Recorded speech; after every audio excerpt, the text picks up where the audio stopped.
yo les meto por el chat las cositas. Vale, gracias, David. Bueno, lo primero de todo, pues agradeceros a todos que hayáis sacado un ratito y que estéis aquí. Son momentos difíciles que nos tocan vivir y desde luego, si algo podemos hacer ahora, pues es aprovechar esta etapa de confinamiento obligado para por lo menos poder seguir formándonos y el día de mañana pues poder asistir mejor a nuestros pacientes o con mejores herramientas o por lo menos con más información. Así que os felicito por estar aquí hoy porque habéis elegido pues al menos invertir una hora de este día y de este confinamiento en escucharme a mí y en escuchar información y evidencia sobre el abordaje de tendinopatías y espero que os sea de utilidad. En principio la ponencia va a abordar varios temas, tocaremos muchos palos, iremos un poquito rápido porque quiero daros un poco lo que considero que es toda la información esencial para que después sepáis un poco qué objetivos, qué tratamientos y qué se consigue con el tratamiento de tendinopatías, porque si no entendemos todo aquello de lo que vamos a hablar en esta ponencia, es muy difícil que entendáis lo que ocurre cuando aplicáis el tratamiento para las tendinopatías, que esencialmente es ejercicio. Así que vamos a empezar. Estos son los temas de los que vamos a hablar. Primero es establecer un criterio para la terminología. Ya sabéis que hay mucha terminología diferente que se usa en la patología del tendón. Vamos a sentar un poco las bases. Hablaremos de cómo se adaptan los tendones a la carga, un poco su fisiología, qué tipo de adaptaciones generan, qué es lo que pasa en los tendones. También hablaremos de la fisiopatología, de las diferentes teorías que hay, de qué es lo que ocurre en el tendón cuando entra en este proceso patológico, del dolor tendinoso, que es un mundo maravilloso y daremos algunas pinceladas para que entendáis un poco esas características del dolor tendinoso y por qué duele así. Hablaremos también de la implicación del sistema nervioso, que es muy importante y es algo de lo que casi nunca se habla y casi nunca se tiene en cuenta. Así que haremos una pequeña introducción sobre ello. Y por último hablaremos del manejo de la tendinopatía. Los que me hayáis oído hablar de la tortilla de patatas sabéis un poco por dónde van a ir los tiros. Y los que no, pues os lo enseñaré ahora en un ratito. Vamos allá. Vamos con la terminología. ¿Cómo llamamos a esta patología? ¿Cómo llamamos a la patología del tendón? Supongo que muchos habréis escuchado tendinitis, tendinopatía, tendinosis, entesitis, tenosinovitis. Hay un montón de terminología que solemos confundir. Así que para dejar un poco claro cómo tenemos que llamarle a la patología del tendón, varios expertos, varios investigadores de este ámbito, de este campo, se reunieron en 2019 en un simposio internacional para establecer un consenso, ¿vale? Y dejar clara cuál es la terminología que se debe utilizar. Y la terminología es importante porque no es lo mismo llamar un tendón tendinitis que tendinopatía, porque una implica inflamación y tratar una patología o tratar un tejido cuya patogenia no es inflamatoria puede ser un error. Así que hay que sembrar hay que dejar ciertas bases claras. Lo primero es decir que la tendinopatía sería el término preferido para denominar la patología del tendón. Y para encontrarnos con patología del tendón necesitamos dos cosas. Una, dolor y otra, un cambio en la función. Eso es lo que determina que nosotros hablemos de tendinopatía, ¿vale? No implica que haya una presencia o un proceso patológico claro o un cambio bioquímico particular para que exista patología. Puede ser un tendón sano que duela y que tenga una función reducida. Y eso sería una tendinopatía. O podríamos tener un tendón muy degenerado, con mucha patología, pero que ni duele ni tiene una función pobre. Y eso no sería una tendinopatía. Por otro lado, el término tendinosis, ¿vale? En este consenso se descartó. Se dijo que no era recomendable hablar de la tendinosis. ¿Por qué? Porque, para empezar, no sabemos si los cambios en el tejido del tendón, en muchos casos, son adaptaciones fisiológicas necesarias o son maladaptaciones. Es difícil saberlo. Y por lo tanto, esto lo vais a ver a continuación y os sorprenderán algunos datos, por lo tanto, no tendríamos que catalogar la degeneración o los cambios estructurales que nosotros objetivamos con las pruebas de imagen como algo malo, como algo desadaptativo. Así que, en principio, seguimos manteniendo que el término es la tendinopatía y no la tendinosis. En cuanto a las roturas parciales, hubo también bastante debate sobre si era necesario o no informar a los pacientes de que tienen roturas parciales. Cuando hablamos de roturas parciales, hablamos de pequeñas roturas macroscópicas. Realmente es algo muy anecdótico, es muy raro que exista una rotura parcial, se suelen sobreinformar mucho, pero es muy raro encontrar una rotura parcial, ¿vale? Cuando vemos esas zonas hipoicoicas, normalmente hablamos de zonas de muerte celular, de discontinuidad o de mala organización del colágeno, pero no hay una discontinuidad real, no es una rotura real. Y realmente el tratamiento es exactamente igual que el de una tendinopatía sin que se informe de rotura, ¿vale? Así que hablarle al paciente de rotura podría ser un gran nocebo que condicione bastante el tratamiento, que pueda meter miedo, kinesiofobia, catastrofismo al paciente, y hay que tratar un poco de evitar estos términos. En cuanto a la patología del manguito rotador, directamente no se llegó a un consenso. De momento no podemos hablar de tendinopatía del manguito rotador. ¿Y por qué? Pues porque se considera que hay un montón de estructuras en el complejo del hombro que pueden ser fuente de nocicepción y que es muy difícil aislarlas. Además, el dolor que caracteriza al manguito rotador es un dolor diferente al de otras entidades, al de otras tendinopatías, porque no se encuentra tan bien localizado, no es tan dependiente de la carga, tiene características de dolor inflamatorio, isquémico, y puede estar relacionada con otras estructuras. Así que el término que se suele utilizar es dolor subacromial o dolor de hombro. Una vez hemos sentado las bases sobre la terminología, ya sabemos que la palabra que tenemos que usar es tendinopatía y no otras cosas, vamos con la mecanobiología o esa pregunta, ¿cómo se adaptan los tendones a las cargas? Y esto es muy importante porque entender esto es entender qué es lo que ocurre cuando tratamos tendones, ¿vale? Y el pronóstico y los tiempos que necesitamos y cómo planificar el tratamiento, todo depende de que entendamos la mecanobiología del tendón. Si no entendemos esto, no vamos a saber por dónde van los tiros.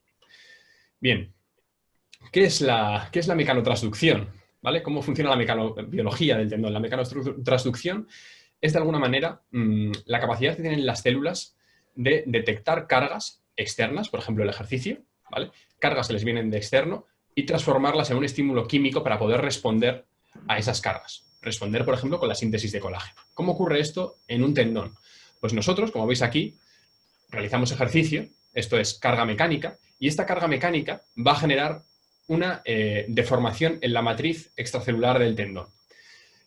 La matriz extracelular del tendón va a estar de alguna manera conectada a las paredes celulares, a los tenocitos, y los tenocitos van a captar esta deformación de la matriz extracelular mediante unas proteínas, mediante las integrinas, y mediante unos mecanismos mecanoelectroquímicos van a enviar pues, una información al núcleo celular, ¿vale?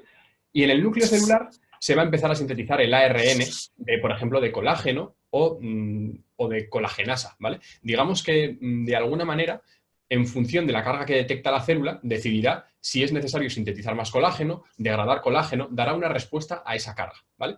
Así que eso es la mecanobiología. De alguna manera es, las células del tendón identifican los estímulos externos, los analizan y responden a ellos de forma adecuada, ¿vale? Aquí tenéis un resumen de lo que pasa. Carga mecánica, detección de la carga mecánica por las integrinas, envían una señal al núcleo celular y después en los ribosomas se empieza a sintetizar, por ejemplo, colágeno en los procesos anabólicos o se degradan proteínas, metaloproteasas, en los procesos de degradación. Y todo esto va a estar mediado por factores de crecimiento, ¿vale? Que de alguna manera van a mediar todos estos procesos. Así que esto me encanta. Se necesita una interacción íntima entre la señalización mecánica y los cambios bioquímicos para conseguir adaptaciones en la morfología, en la estructura y las propiedades. Necesitamos una carga óptima para generar aquellas adaptaciones necesarias. Si la carga es subóptima o la carga es, hablamos de infracarga, no generaremos esas adaptaciones y si nos pasamos tampoco. Hay muchísima evidencia al respecto. Os dejo aquí algunos artículos, pero todavía hay muchos más. En cuanto a la fisiología del tendón, ¿qué es lo que ocurre cuando sometemos a un tendón a carga? ¿Qué es lo que ocurre cuando hacemos ejercicio?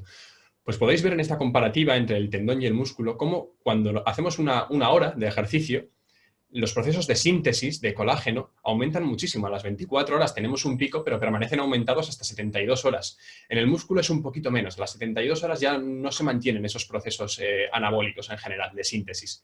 Y sin embargo, los procesos de degradación, que se dan de forma simultánea a los de síntesis, también tienen un pico a las 24 horas, pero a los 3 días, a los 72 horas, se encuentran disminuidos.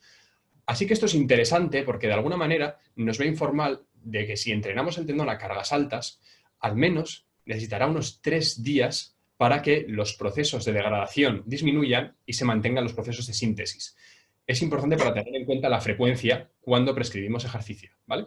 Aquí podéis ver otras relaciones entre diferentes tipos de ejercicio y el aumento de la síntesis de colágeno o diferentes tipos de contracciones y su relación con el aumento del ARN mensajero de colágeno.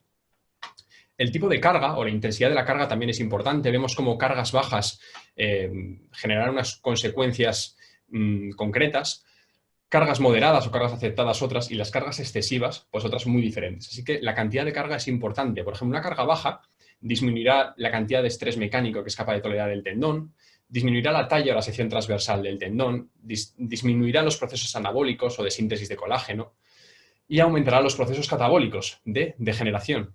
Una carga moderada, todo lo contrario, aumentará la fuerza del tendón, aumentará la síntesis de colágeno, disminuirá los procesos de degradación, disminuirá las señalizaciones inflamatorias, y una carga excesiva, pues de nuevo, disminuirá la fuerza del tendón, disminuirá la síntesis de colágeno, aumentará el catabolismo, y algo que es también muy importante, ¿no?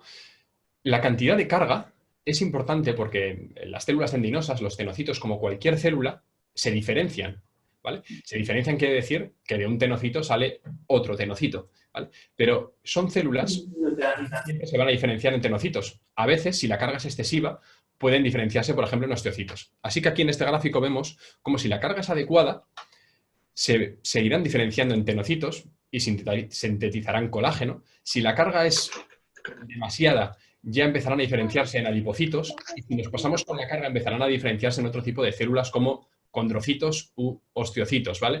Es lo que ocurre cuando vemos grandes metaplasias, como por ejemplo las calcificaciones. Son células que han sido sometidas a un tipo de carga normalmente compresiva y a una carga excesiva, y en vez de diferenciarse en tenocitos, pues se han diferenciado en otro tipo de células. Y a veces esto es necesario, sobre todo en inserciones. No pasa nada si hay una pequeña cantidad de osteocitos o de condrocitos. Puede que sea necesario para tolerar cargas de compresión, pero desde luego tolerarán menos carga tensil. Así que es importante tener suficiente cantidad de tenocitos. En este gráfico vemos cómo el tendón también responde cuando le sometemos a ejercicio con un aumento en el flujo sanguíneo, un aumento en la vascularización. Su vascularización se llega a multiplicar incluso por 7 veces. El tendón, siempre hablamos de que tiene una muy mala vascularización, de que está mal vascularizado. El tendón es capaz de multiplicar por 7 su vascularización cuando se le somete a ejercicio, ¿vale? Y no solemos encontrar desaturación de oxígeno en los tendones sometidos a carga. El tendón se vasculariza muy bien bajo carga y está diseñado para aguantar durante mucho tiempo trabajando en anaerobia. Los tenocitos tienen ese tipo de metabolismo y toleran muy bien el trabajo en anaerobia. Están diseñados para eso. También los tendones se deforman y están preparados para deformarse. Tienen una estructura de colágeno en forma de hélice y además tienen una pequeña cantidad de fibras de elastina para permitir su deformación. Los tendones funcionan como un muelle, almacenando y liberando energía. Como veis en esta gráfica, el tendón, cuando se deforma en torno a un 2% de su tensión, pierde esa estructura en forma de hélice, digamos que se aplana, se estira un poco. Cuando llega al 4%, es capaz de volver otra vez a su forma original, pero a partir del 4% podríamos encontrar fallas microscópicas. ¿Qué quiere decir esto? Pues que, por ejemplo, podríamos encontrar algunas lesiones o alguna discontinuidad a nivel de alguna fibrilla de colágeno. Y diréis, joder, qué tontería, si esto es algo microscópico. Y sí es verdad que es algo microscópico, pero los tenocitos del tendón se comunican entre ellos estando unidos, formando cadenas de Rambier. Como sabéis, hay células que se comunican liberando ciertas sustancias o moléculas de señalización y se pueden comunicar a distancia, pero las células del tendón no, necesitan estar unidas entre ellas, formando cadenas. Y esas cadenas están condicionadas por la dirección del colágeno. Entonces, si hay una lesión en una miofibrilla, puede que esas células de colágeno dejen de comunicarse bien, y eso puede generar que no detecten bien la carga o que la carga que se identifica en una zona del tendón no se transmita a otra y las respuestas de estas células no sean adecuadas y el tendón puede entrar en procesos catabólicos. A partir de un 8% de tensión, de fuerza tensil, ya empezamos a ver roturas macroscópicas y por encima del 12-14% es cuando solemos encontrar la rotura del tendón. Algo difícil que ocurra, pero que puede ocurrir. A ver. Dime, Adrián. Adrián no, de Adrián no. Perdona, David. Se pone Adrián Muñoz. Ya, sí, es la vida. Yo soy David, chicos. Explica un poquito más despacio, que te lo están pidiendo por aquí, ¿vale? Lo de las fallas, ¿vale? Y aunque tardemos un poquito más, no vayas tan rápido, ¿vale? Que te lo están pidiendo por aquí. Sí. A lo que me refiero es que por encima de un 4% de fuerza tensil, de tensión, de alargamiento del tendón bajo carga, se pueden dar pequeñas roturas microscópicas a nivel de las fibrillas de colágeno, ¿vale? Una fibra de colágeno está formada por muchas fibrillas de colágeno, ¿vale? Y cuando superamos esa fuerza tensil, algunas de esas fibrillas de colágeno pueden romperse, ¿vale? Es una rotura que no vemos con pruebas de imagen, sino que es algo microscópico. A lo largo de las fibrillas de colágeno van unidas las células tendinosas, los tenocitos, formando cadenas, unas cadenas a las que llamamos cadenas de Rambier. Y cuando estas fibrillas de colágeno pierden su continuidad, la comunicación entre las células tendinosas se pierde, se dificulta, porque necesitan estar pegadas para su comunicación entre ellas. Por lo tanto, imaginaos que esto ocurre en la zona media del tendón y aplicamos una carga, y entonces todas las células del tendón tienen que responder a esa carga, pero hay un punto en el que no hay una continuidad buena porque hay una rotura microscópica de esas fibrillas. Entonces va a haber una cantidad, todas las células tendinosas, todos los tenocitos que estarán por detrás de esa rotura, no recibirán una información adecuada, ¿vale? Es como que la vía del tren ahí se ha roto y el tren ya no puede pasar por ahí.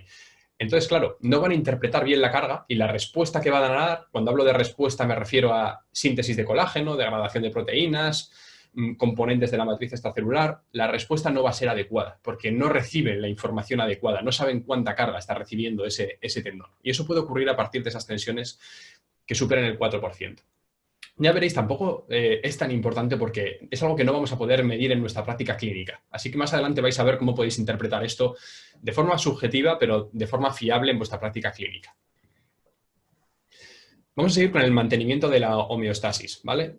Con eso os tenéis que quedar que lo más importante es que los procesos catabólicos estén siempre por encima de los procesos, los procesos anabólicos de síntesis estén siempre por encima de los procesos catabólicos. Así que tener cuidado con la cantidad de carga, con los tiempos de descanso, con la frecuencia a estímulos altos a los que sometéis el tendón. Todo eso es importante porque tenéis que mantener siempre el tendón en un proceso anabólico, que no entre en procesos catabólicos. Y bien, ¿cómo se adapta el tendón a las cargas? Esto es un tema muy importante porque va a romper bastantes mitos.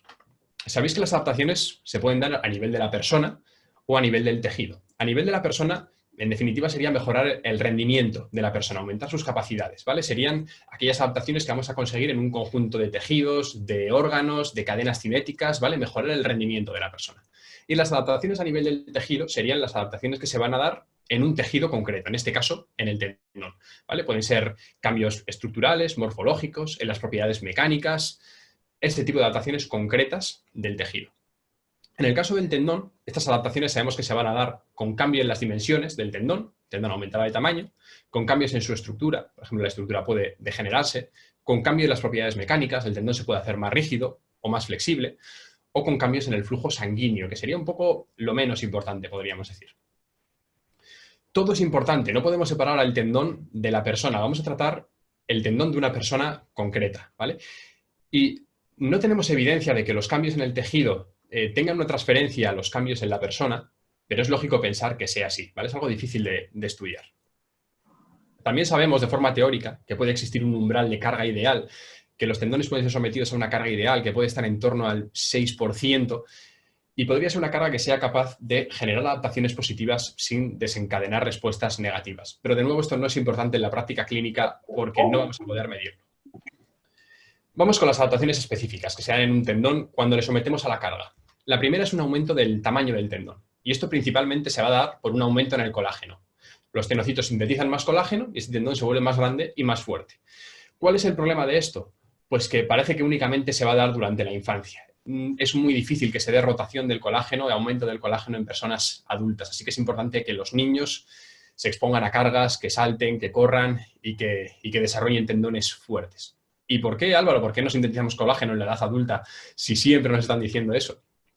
Pues porque sabemos, según algunos estudios, difíciles de hacer también y muy curiosos como este, que hicieron un grupo alemán, en el que, de alguna manera, con el carbono 14, trataron de medir las concentraciones de carbono 14 en un grupo de personas entre los años 50 y los años 90, teniendo en cuenta que durante esos años se dio la Guerra Fría y que aumentaron mucho las concentraciones de carbono atmosférica.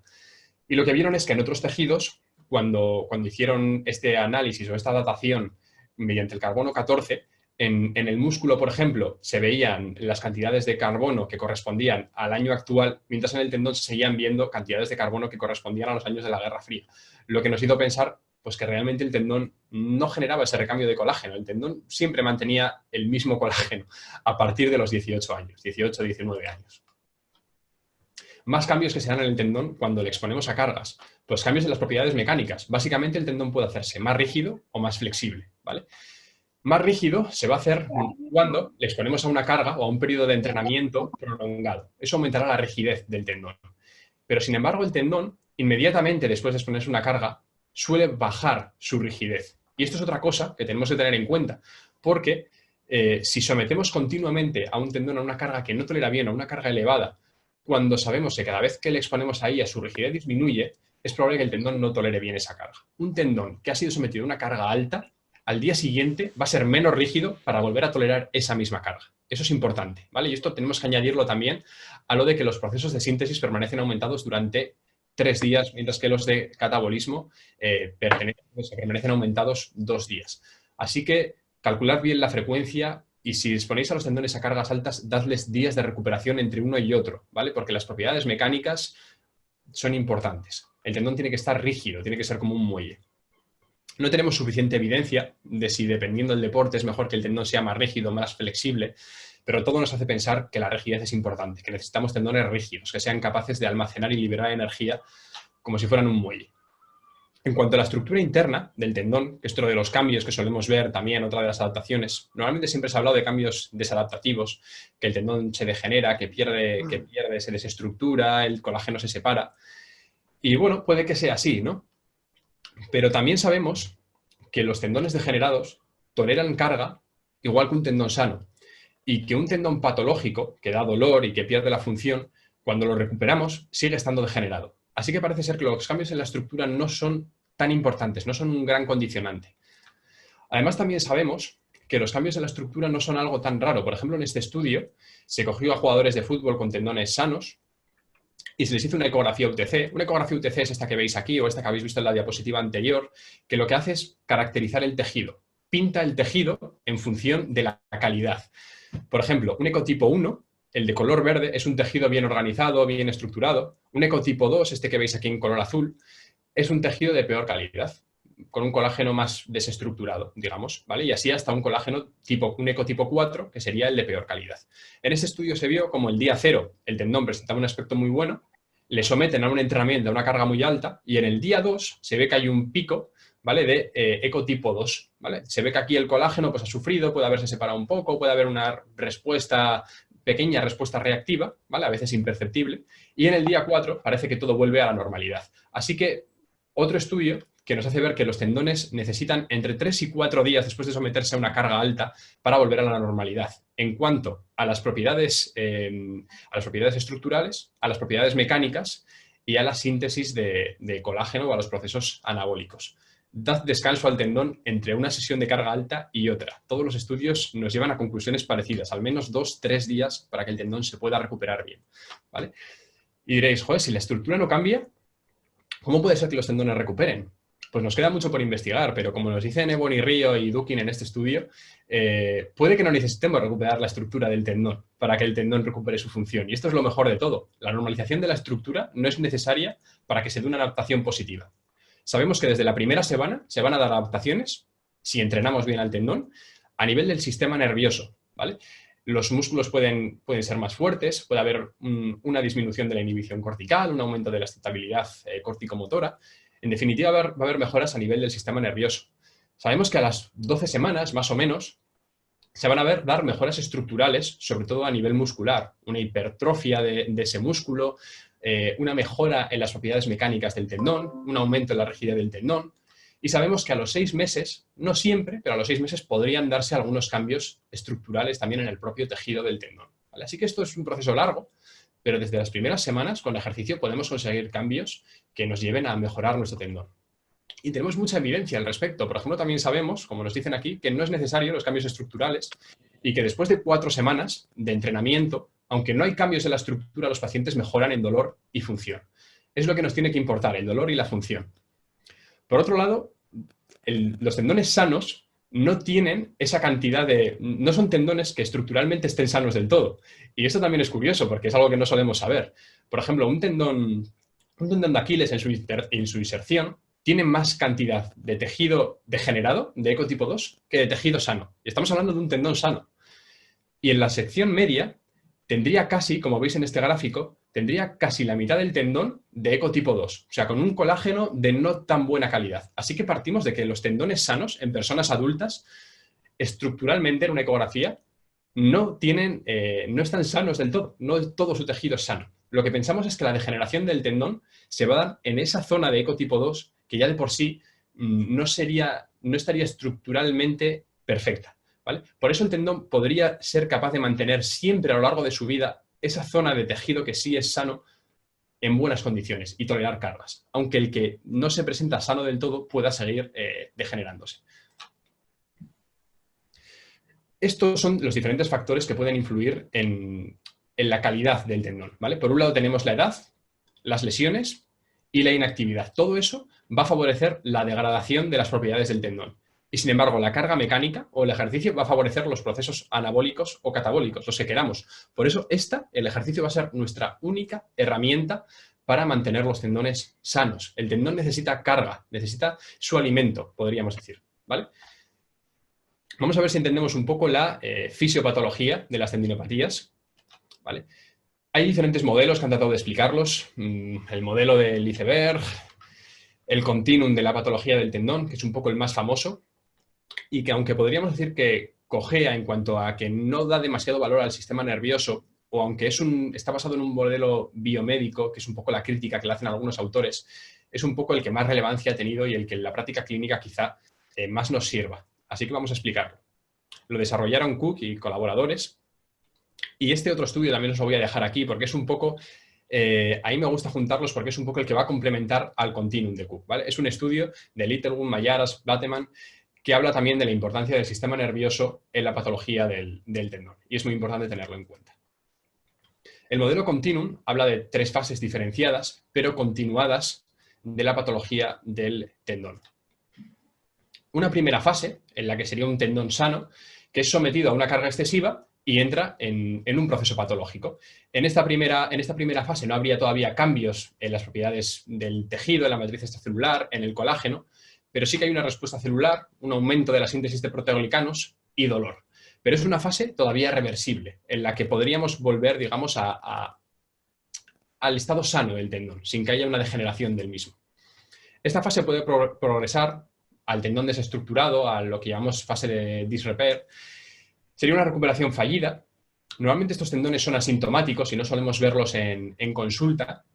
Aquí sí que encontramos desorganización de la matriz y desorganización del colágeno, pero no es doloroso porque son este tipo de pacientes que ya han pasado esa fase reactiva, han dejado de exponerse a la carga que les desencadena el dolor y ahora solamente les va a doler pues, cuando salten o cuando se expongan a una carga que no toleran, pero en su día a día no tendrán dolor.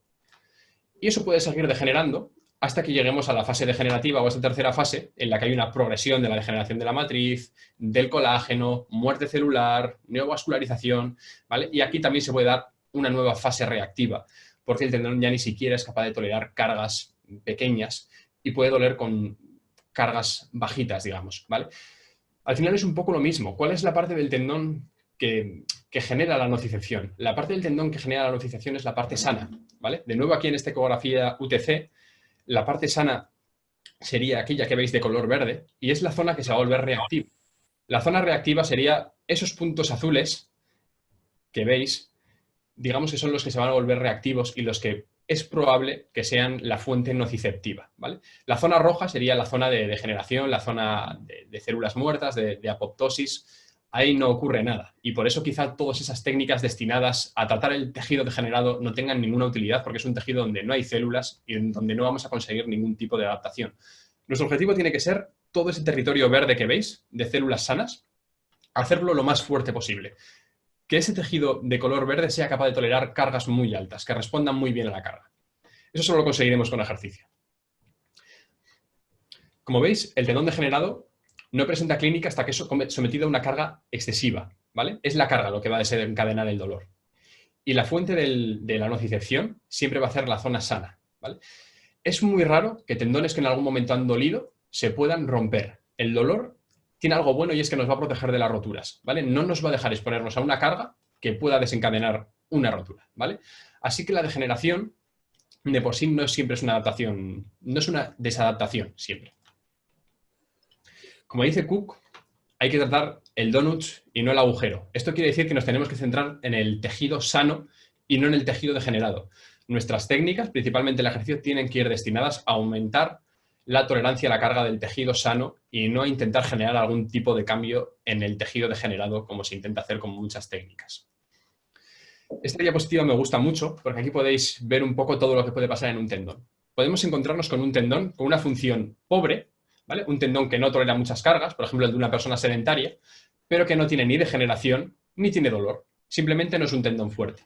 También podemos encontrar un tendón con mucha degeneración, un tendón con mucha patología estructural, pero que no tiene ni dolor ni una función pobre. Por ejemplo, el tendón de un deportista, de un saltador. Puede tener degeneración porque lo usa mucho, pero tiene una muy buena función, tolera grandes cargas y no duele.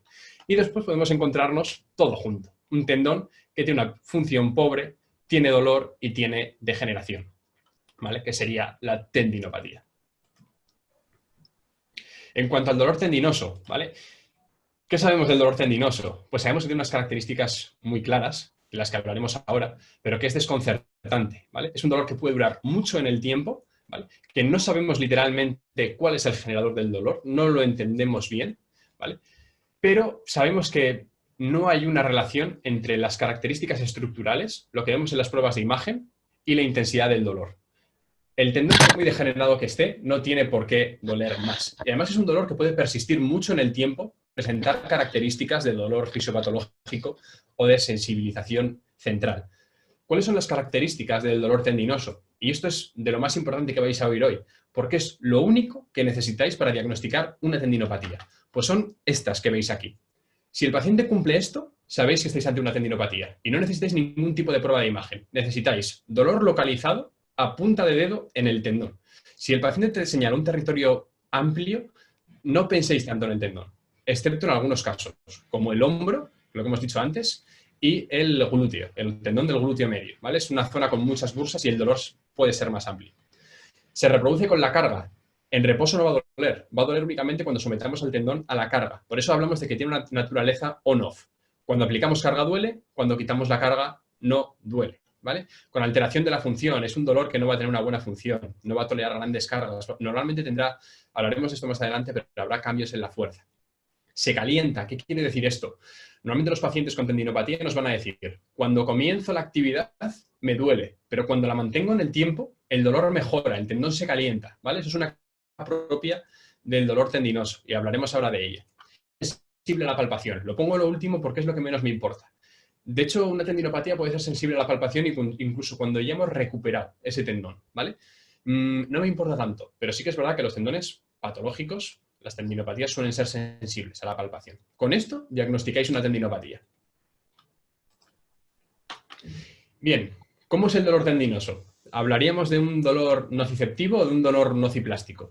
Pues probablemente hablaremos de un dolor mixto, ¿vale? Tiene algunas características propias del dolor nociceptivo. ¿Qué quiere decir esto? Que el dolor siempre permanece localizado en el tendón, aunque dure mucho en el tiempo, siempre permanece localizado en el tendón y siempre se va a reproducir con carga, ¿vale? No tendrá una distribución amplia ni va a doler en reposo, ¿vale? Y esto son características de hiperalgesia primaria, ¿vale? No de sensibilización central. Y os dejo aquí este estudio de Ebony y Río, si queréis profundizar en esto, porque tiene mucha información, es un estudio muy bueno que habla precisamente de esto, del dolor tendinoso. Sin embargo, tiene algunas otras características que nos pueden hablar de un proceso mediado de forma central, como por ejemplo que a veces encontremos dolor en la extremidad contralateral, que haya cambios en los umbrales somatosensoriales o la presencia de hiperalgesia o alodimia, aunque sean primarias, ¿vale? Por eso hablamos de que es un dolor mixto, con características nociceptivas, pero que puede durar mucho en el tiempo, que puede tener algunas mediaciones centrales, pero mantendrá esas características de dolor nociceptivo. ¿Cuáles son los contribuyentes al dolor tendinoso? Hemos hablado de que no sabemos por qué duelen los tendones. No lo sabemos porque hay muchos contribuyentes al dolor, ¿vale? Vamos a pasarlos por encima, simplemente que sepáis que ninguno de ellos, de forma independiente, puede ser responsable del dolor tendinoso. Necesitamos una colaboración de todos estos factores para que el tendón duela.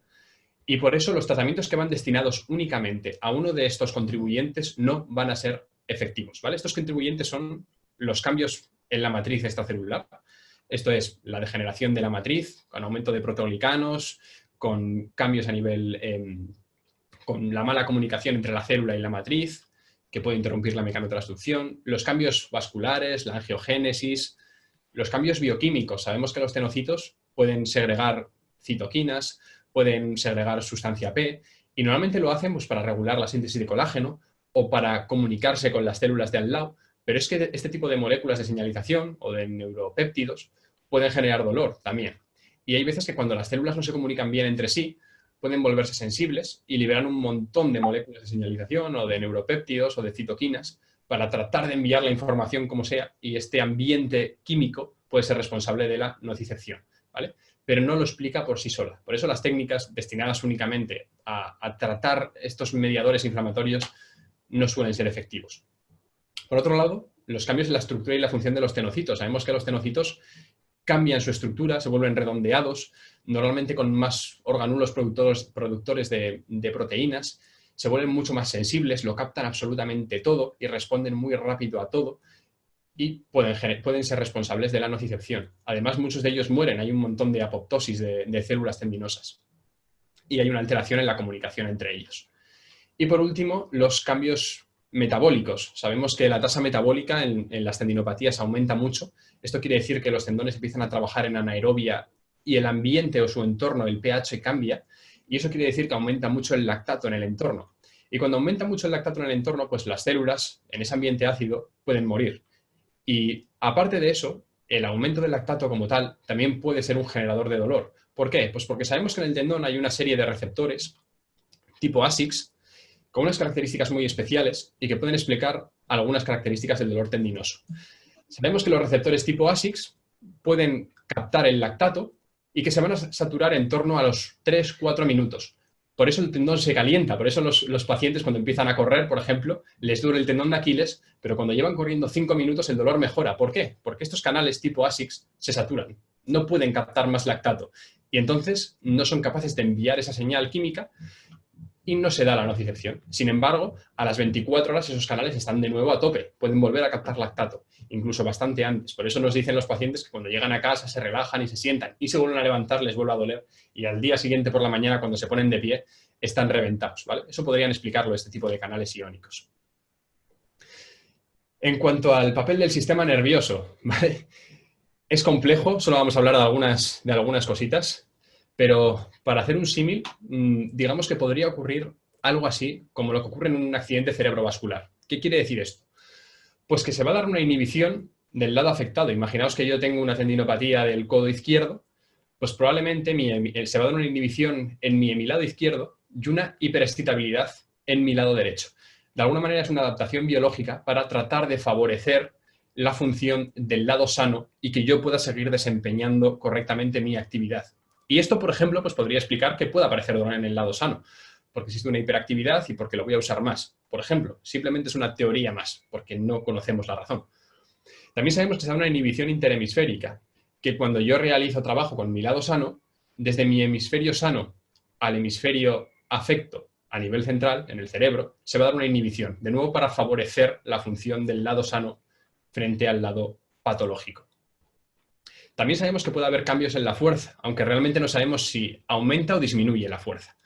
No hay un patrón claro, pero sí sabemos que se va a dar una inhibición cortical de los músculos relacionados con el tendón en sí. Por ejemplo, sabemos que en saltadores va a haber una inhibición del cuádriceps y posiblemente un aumento de la hiperexcitabilidad corticoespinal del cuádriceps contralateral o incluso de los antagonistas del cuádriceps, ¿vale? De alguna manera para compensar esto. Y también sabemos que hay una reorganización a nivel somatosensorial en M1 que puede ser diferente en la extremidad inferior y en la extremidad superior. Sabemos que en la extremidad superior la mano tiene una gran representatividad y que la extremidad superior tiene la función de orientar la mano en el espacio y eso puede hacer que los cambios a nivel somatosensorial en la extremidad superior sean mayores que en la extremidad inferior y eso puede afectar al pronóstico como dato. También sabemos que se dan cambios bilaterales, lo sabemos porque se ha visto que deportistas que cargan solamente un lado, desencadenan cambios en ambos tendones, aunque no carguen el otro. Y también se ha visto en ratones cargados unilateralmente. Así que parece que el sistema nervioso juega un papel importante. Lo que no sabemos es qué viene antes, si el huevo o la gallina. No sabemos si primero hay cambios en el control motor y eso desencadena el dolor, o si primero es el dolor y eso generará adaptaciones motoras. Es probable que pensemos más en esto segundo, que primero sea el dolor y que se den adaptaciones motoras en consecuencia, pero realmente no tenemos evidencia suficiente. Así que cuando planteemos una rehabilitación, no nos vale simplemente con trabajar la fuerza o simplemente con trabajar el control motor. Necesitamos ambos. Necesitamos repetir también las adaptaciones neuroplásticas o neuromusculares. Y tenemos mucha evidencia al respecto. Os voy a dejar algunos artículos interesantes también aquí. Este artículo también es interesante, se hizo para medir las adaptaciones neuromecánicas en la tendinosis de Aquiles y se hizo con pacientes que habían tenido dolor previamente en el tendón de Aquiles, pero que ahora ya no les dolía. Y, por ejemplo, se vio que había una reducción en las propiedades mecánicas del tendón. El tendón no era tan rígido, no tenía esa función de muelle y se había aumentado la estabilidad de la neurona motora. Como digamos, el tendón no es tan rígido, necesita que la musculatura, que los agonistas, sean mucho más reactivos. Entonces, las motoneuronas serán mucho más sensibles al estímulo mecánico. Digamos que captarán cualquier carga mucho antes para que de alguna manera la musculatura se anticipe a esa carga y pueda generar una respuesta adaptativa suficiente. También hemos visto que hay una disminución de la amplitud de la actividad eléctrica del gastrocnemio y del sóleo. ¿Esto qué quiere decir? Pues que en estos tendones la actividad del sóleo y del gastrocnemio se ve disminuida, al parecer para proteger al tendón de esas cargas excesivas, pero se ve aumentada la de los sinergistas, como por ejemplo los peroneos o el tibial posterior o los flexores plantares de dedos del pulgar. Y eso también es interesante, porque se ve que el sistema nervioso juega un papel muy importante. Voy a dar un segundo a la luz para que me veáis bien. Se está haciendo, bueno, chicos, se está haciendo de noche. Y vamos con el tema central, que es el manejo de la tendinopatía, ¿vale? Que es un poco lo más importante, ¿vale? Os dejo aquí este artículo que habla sobre el manejo de la tendinopatía y que tenéis un montón de información, ¿vale? Un poco todo lo que yo os voy a hablar, podéis encontrarlo aquí también un poco resumido. ¿Por qué fracasamos? ¿Por qué fracasamos con los tendones? ¿Qué es lo que pasa? Pues que no hacemos bien las cosas, que hacemos un montón de cosas que son relativamente irrelevantes. El tendón necesita solo algunos ingredientes y nosotros muchas veces aplicamos ingredientes que no sirven para mucho. Así que vamos a hablar de qué es lo importante, ¿vale? Vamos a pensar en una tortilla de patata. ¿Qué ingredientes necesitamos para hacer una tortilla de patata? Pues necesitamos evidentemente huevos, necesitamos aceite de oliva virgen extra, necesitamos cebolla y necesitamos patata. Y con eso podemos hacer una tortilla de patata. Pero si no tenemos esos ingredientes, no podremos hacer una tortilla de patata. Pues con el manejo de la tendinopatía, con la rehabilitación de un tendón, pasa igual. Necesitamos algunos ingredientes básicos. Y luego, si queréis, podéis añadirle ingredientes. Pero si los ingredientes básicos, no va a ser una tortilla de patata. Así que si queréis saber cuáles son esos ingredientes, os los he puesto aquí. El primero, la educación. El segundo, el monitoreo de las cargas. El tercero, el manejo de las cargas. Y el último, el ejercicio, ¿vale? Esos son los ingredientes. Sin esos ingredientes no podemos recuperar una tendinopatía. Así que ahora valorad si hasta ahora, cuando habéis recuperado tendinopatías, habéis hecho una tortilla de patata o habéis hecho cualquier otra cosa, ¿vale? Vamos a empezar a hacer la tortilla de patatas. O unos huevos rotos. ¿Han hecho unos huevos rotos? O una tortilla francesa. Es otra cosa. Bien, vamos con el primer ingrediente. Podríamos decir que es la patata, por ejemplo, ¿vale? Que es la educación, ¿vale? Cuando diagnosticamos a un paciente de tendinopatía, lo primero es manejar sus expectativas, ¿vale? Los pacientes tienen que tener claro que la recuperación de la tendinopatía no es rápida. Es un proceso lento. Y lento quiere decir que al menos nos va a llevar 12 semanas. Lo repito, al menos nos va a llevar 12 semanas, ¿vale? Y esto es importante, porque si no le expliques esto al paciente, el paciente se va a ir a casa pensando que tiene que notar mejora desde la primera sesión. Y eso no va a ser así en una tendinopatía. Si tú le quitas la carga que le genera el dolor, evidentemente va a mejorar. Si tú a un paciente que le duele cuando corre le dices que no corra, pues evidentemente si no corre, el tendón no le va a doler. Pero según vuelva a correr, le va a doler, ¿vale? Es importante que el paciente sepa esto. Por otro lado, el alivio de la ansiedad. Necesitamos educar a los pacientes en que aunque en su ecografía o en su radiografía el radiólogo le haya informado de que hay una gran degeneración, de que hay roturas intratendón, de que el tendón está hecho polvo, desestructurado, no tenemos evidencia de que haya una correlación entre el estado del tejido y el dolor o la función. No va a cambiar el pronóstico, compañeros. Así que hay que darle al paciente tranquilidad. No pasa nada, aunque la prueba de imagen dé ese resultado, no pasa nada. Tu recuperación puede ser exitosa igualmente, ¿vale? Por otro lado, necesitamos facilitar la adherencia, ¿vale? Necesitamos que el paciente se lleve un tratamiento que va a ser largo y para eso tenemos que explicarle en qué va a consistir la rehabilitación, que va a ser larga, que vamos a tener que cargar, que hacer ejercicio, que va a tener que monitorizar las cargas. Necesitamos explicarle todo eso para tener a un paciente enchufado durante al menos 12 semanas, porque si el paciente no está enchufado, si no hay adherencia, tampoco recuperamos una tendinopatía. La implicación del paciente es clave. Si el paciente no hace su trabajo, vamos a fracasar. Y parte de la culpa puede ser del paciente, pero otra gran parte es nuestra, porque no hemos conseguido generar esa adherencia, ¿vale? Siguiente, la importancia de informar sobre la posibilidad de que la rehabilitación puede doler, ¿vale? La recuperación de un tendón, y a algunos va a sonar raro, será con dolor. Lo que pasa es que el paciente va a tener que ser capaz de monitorizar ese dolor, ¿vale? Va a tener que ser un dolor que el paciente tolere bien y del que a las 4 horas se recupere perfectamente, ¿vale? Y eso se lo vamos a enseñar a hacer. Y vamos a hablar ahora de eso. Tenemos que eliminar también la confusión de ese gran abanico de técnicas que hay o de opciones terapéuticas para recuperar el tendón y vamos a decirle al paciente que nos vamos a centrar en la tortilla de patatas, ¿vale? Todo lo demás son ingredientes extra, pero no van a aportar grandes cosas, ¿vale? La tortilla de patatas, se lo explicamos al paciente.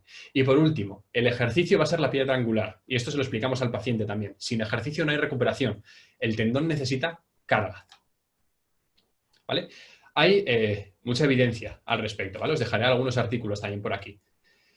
Dentro de este proceso de educación, a mí me gusta explicarles el modelo de organización Maduro. Muchos ya lo conoceréis, pero de alguna manera hay que explicarle al paciente que el dolor que él siente es una evocación que estará mediada por una gran cantidad de información o de inputs que su sistema nervioso, su cerebro, va a procesar.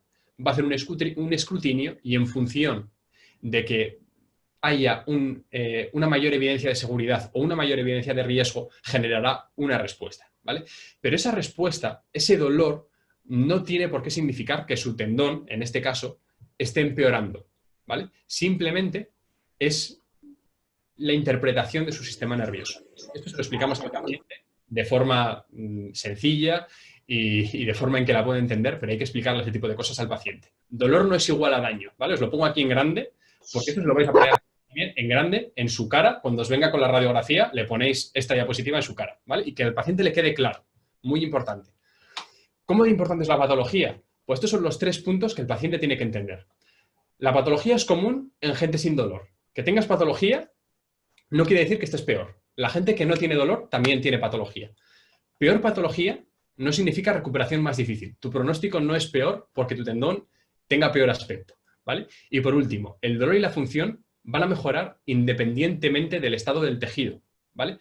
¿Por qué? Porque se darán adaptaciones por otras vías, adaptaciones a nivel del sistema nervioso, adaptaciones a nivel de las propiedades mecánicas del tendón, adaptaciones a nivel de fuerza, adaptaciones a nivel de la estructura. Se van a dar diferentes adaptaciones, pero las adaptaciones en el tejido no son las más importantes.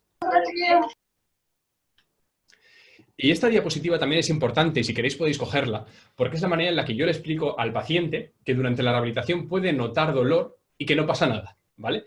Y luego, mediante esta metáfora de las montañas gemelas, que lo cogí del libro de Butler, de Explain Pain, y aquí vemos lo siguiente. Vemos 2 montañas gemelas que son iguales. La primera montaña representaría al tendón sano y la segunda montaña representaría a ese tendón patológico, a la tendinopatía. En la primera montaña vemos una primera línea que sería el umbral de tolerancia de los tejidos. Si superamos este umbral de tolerancia del tejido, el tendón se puede romper, puede haber un daño. Pero tenemos aquí una barrera protectora que sería el umbral del dolor, ¿vale? El dolor nos va a proteger para que no lleguemos a esta línea de aquí, ¿vale? ¿Qué ocurre en un tendón patológico?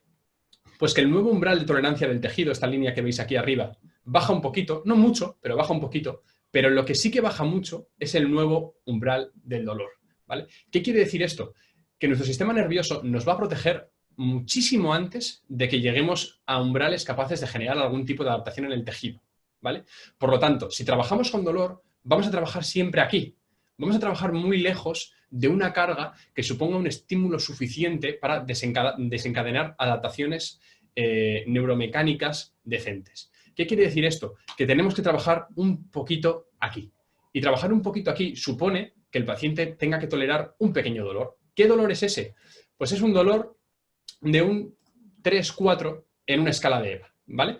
Así que, en resumen, la carga es esencial para que el paciente recupere su patología, ¿vale? Tenemos que hacer que ese tendón vuelva a tolerar la carga que toleraba antes, ¿vale? Como hemos dicho, el paciente puede tolerar dolor. Así que hay que enseñarle a tolerar dolor, porque esto puede ser peligroso, ¿vale? ¿Cómo lo hacemos? Pues mediante el monitoreo. Y aquí tenemos dos herramientas principales. Una, la escala de EVA, que todos conocéis. ¿Qué se le dice al paciente? Antes de hacer los ejercicios vas a hacer un test de carga que te vamos a enseñar. Pongamos un ejemplo, el tendón de Aquiles. ¿Me duele cuando me pongo de puntillas? No. ¿Me duele cuando salto a una pata sobre el tendón? Sí. Entonces ese va a ser tu test de carga, ¿vale? Antes de hacer los ejercicios vas a saltar sobre tu tendón y vas a apuntar qué nivel de dolor tienes, del 0 al 10, ¿vale? Imaginaos, un 6. Después vas a hacer los ejercicios. Durante los ejercicios que yo te mande, tienes que tolerar un dolor de 3-4. Ese es un dolor que está fuera de todo riesgo y que va a ser suficiente para que generemos adaptaciones. Y al día siguiente vas a volver a hacer el mismo test y tienes que tener el mismo dolor de hoy. Si tienes más dolor, es que nos hemos pasado. Así que hay que hacer modificaciones en el ejercicio. Si tienes el mismo dolor que ayer, perfecto, no nos hemos pasado, lo has tolerado bien. Y si tienes menos dolor, pues genial, ¿vale? Y además esto nos va a servir también para ir midiendo un poco cómo va la recuperación, ¿vale? Y por otro lado tenemos los cuestionarios VISA. Yo no los uso tanto porque realmente nos van a aportar información, pero más a largo plazo son cuestionarios que habría que pasar cada 4 semanas, o eso es lo que se recomienda, porque de sesión en sesión no nos va a dar demasiada información. El manejo de las cargas. Esto es simple. Tenemos que identificar qué cargas en la vida diaria o en el deporte o en las actividades de ese paciente desencadenan dolor y tenemos o que modificarlas, disminuyendo la intensidad, el tipo, el volumen, o si es necesario quitarlas o cambiarlas por otras, pues quitarlas o cambiarlas por otras. Por ejemplo, un operario de fábrica que tiene que bajarse de una grúa y que siempre se baja utilizando la misma pierna y de puntillas. Pues quizá hay que decirle que cuando se baje de la grúa tiene que poner un escalón porque no está tolerando apoyar el pie siempre en esa postura y eso hay que modificarlo durante un tiempo, por ejemplo, ¿vale? Entonces, hay que manejar estas cargas, hay que modificarlas, hay que negociarlo con el paciente, hay que negociarlo con su entrenador, hay que negociarlo en su puesto de trabajo y tenemos que buscarnos la vida con imaginación para conseguir manejar esas cargas que desencadenan la sintomatología, ¿vale? Aquí os dejo de alguna manera los 10 puntos importantes del manejo de las tendinopatías de Jill Cook. No voy a tratar de explicarlos todos, los tenéis aquí, supongo que muchos los conocéis, le echáis un ojo también.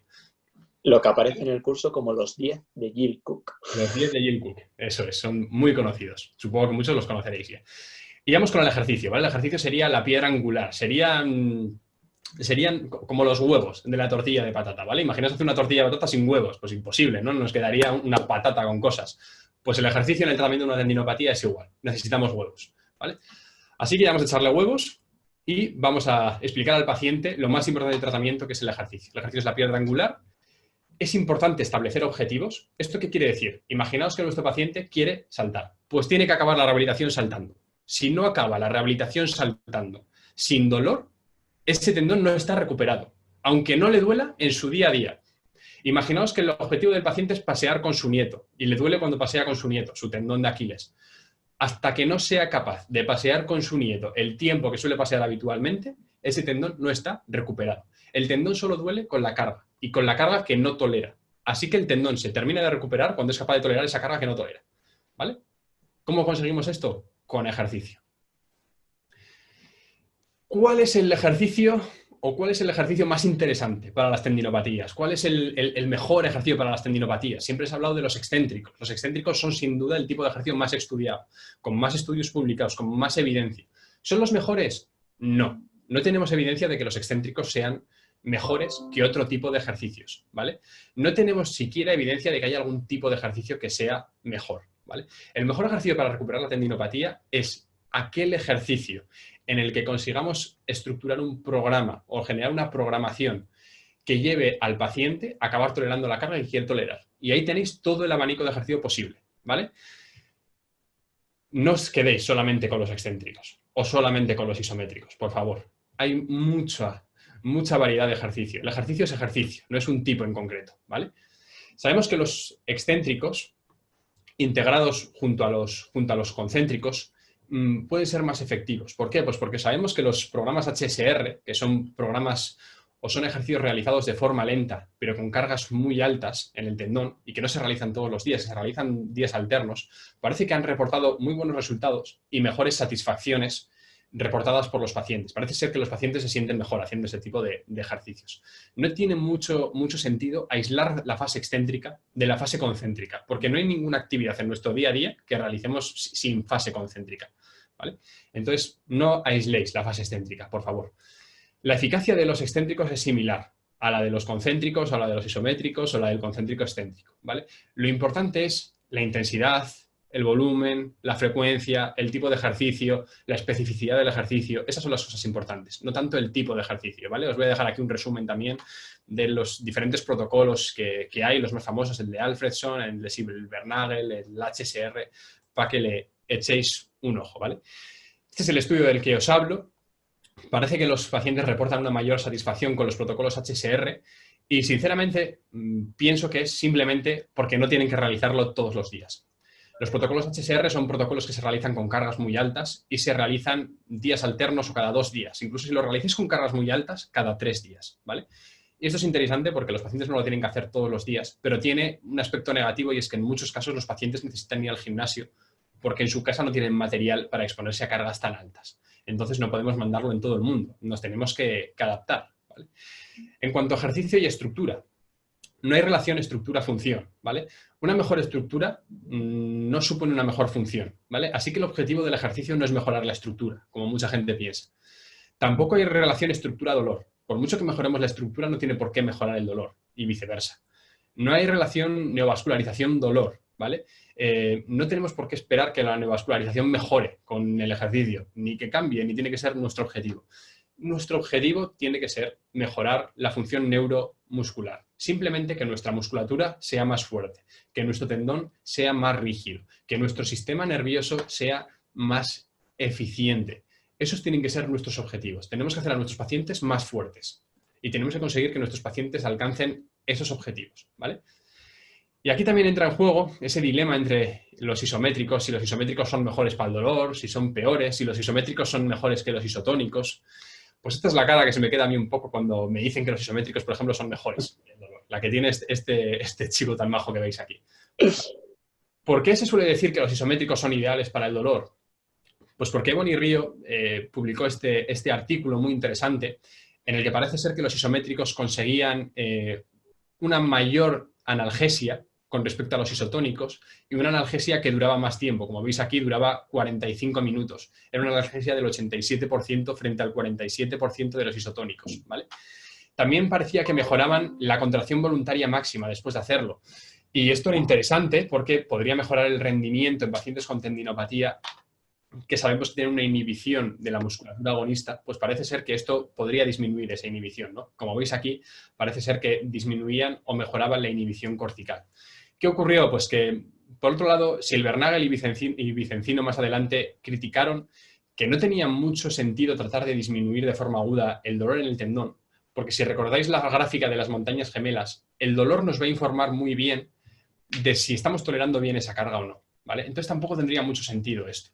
Por otro lado, el estudio de Río tenía varios sesgos y no tenemos evidencia, como también vemos en este estudio de aquí, que trata de replicar el estudio de Río, de que realmente esos efectos que parece que reportan los isométricos en el primer estudio de Río se den realmente. No parece que los isométricos generen más analgesia que los isotónicos, parece que generan algo similar, no parece que esa analgesia dure más tiempo, ni parece que tengan ese efecto a nivel de la inhibición cortical. Es algo bastante más complejo y no parece que el tipo de ejercicio tenga tanto que ver. Lo que sí que parece ser una variable muy importante es la intensidad. La intensidad es muy importante y los pacientes tienen que tolerar aquella carga máxima que sean capaces de tolerar con un dolor soportable, ¿vale? Con ese dolor de 3-4. Cuando hablamos de progresión o de planificar un programa mediante ejercicio, normalmente hablamos de 4 etapas. Esto es un modelo teórico y no siempre tenéis que cumplirlas, ¿vale? La primera etapa sería el trabajo isométrico. El trabajo isométrico, pues evidentemente sería en aquellos pacientes que no fueran capaces de tolerar todavía pues, un concéntrico o un concéntrico excéntrico. Entonces los isométricos nos permitirían empezar a meter carga en el tendón, pues de forma que no desencadenase grandes síntomas. La segunda fase sería esa fase 2 de isotónicos, en el que ahora la evidencia parece que se posiciona un poco al favor de los protocolos o de los programas HSR, de los programas ejecutados de forma lenta y con cargas muy altas. ¿Por qué de forma lenta? Porque parece que los tendones toleran muy bien las cargas ejecutadas de forma lenta, pero no se adaptan muy bien a las cargas rápidas. Así que se ejecuta de forma lenta. Esta ejecución lenta también nos permite aumentar mucho el tiempo bajo tensión y generar cambios a nivel neuromuscular más interesantes, ¿vale? Y se trabaja con cargas muy altas, ¿vale? Los estudios hablan de cargas que van desde el 15 RM hasta el 6 RM.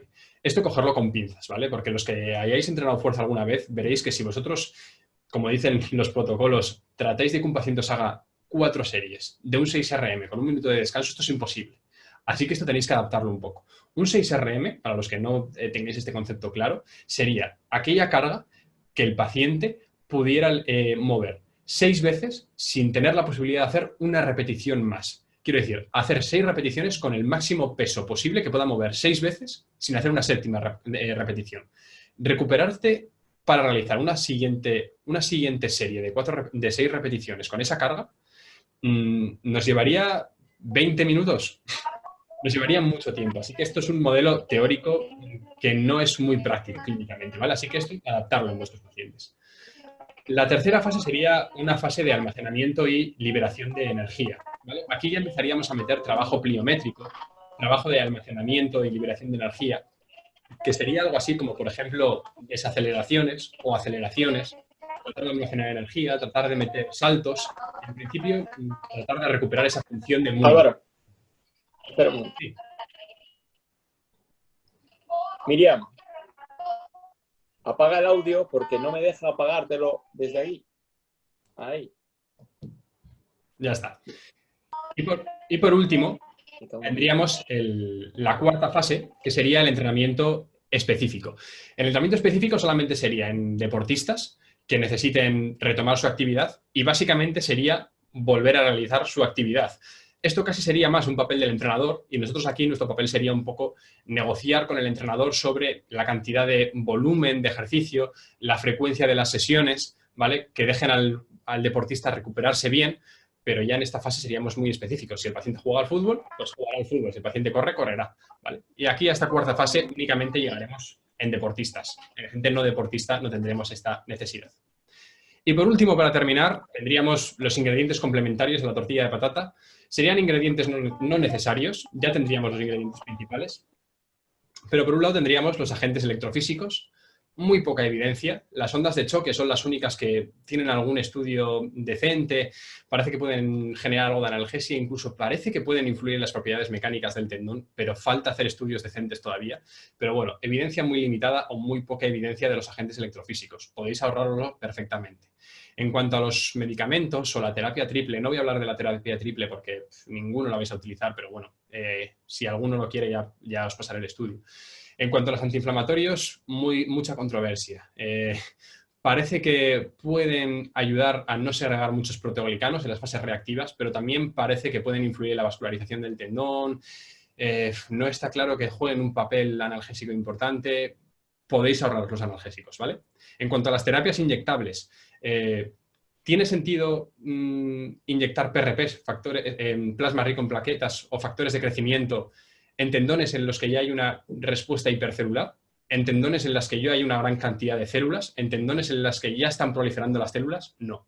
Porque el problema del tendón no es que no tenga células suficientes. El problema del tendón es que esas células no interpretan la carga y no responden adecuadamente. Solo necesitamos entrenar esas células correctamente. Que esas células vuelvan a funcionar bien. Pero no necesitamos más células. En cuanto a los corticosteroides, pues la evidencia tampoco los pone muy bien. Puede que de forma aguda nos ayuden a generar cierta analgesia. A largo plazo nos han visto superiores a otras intervenciones. Se ha visto que puede generar apoptosis, afecta de forma muy negativa a las células tendinosas, aumenta la degeneración del tejido, del colágeno, del tendón. Así que si podemos ahorrarnos los corticosteroides, nos los ahorramos, aunque habrán algunos tendones tan dolorosos que puede que tengamos que hacerlo, sobre todo en personas mayores.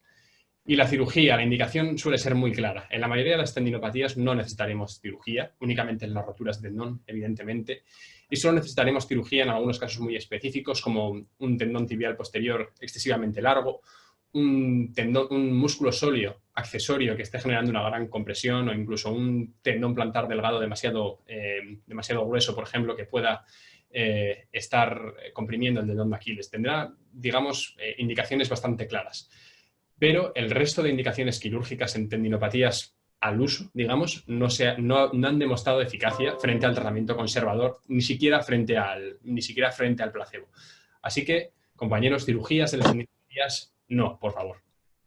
Y con esto creo que ya ha quedado un poco claro, hemos tocado un montón de palos, así que solo me queda daros las gracias. Es un poco todas las bases teóricas que necesitáis saber sobre las tendinopatías.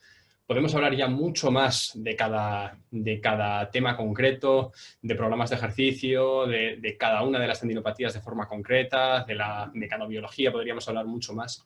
Pero aquí tenéis un montón de información para saber ya qué es lo que estamos haciendo cuando hablamos de ejercicio en el tendón, qué es lo que estamos haciendo cuando hablamos de manejo de las tendinopatías. Y ya tenéis las bases biológicas, las bases científicas para conocer y saber un poco qué es lo que tenemos que hacer con las tendinopatías. Así que espero haber disminuido un poco vuestra incertidumbre, haberos dejado al menos los ingredientes principales claros para hacer vuestra tortilla de patata, para recuperar vuestras tendinopatías. No olvidéis, educación, monitoreo, manejo de cargas y ejercicio. Eso es lo que necesitáis.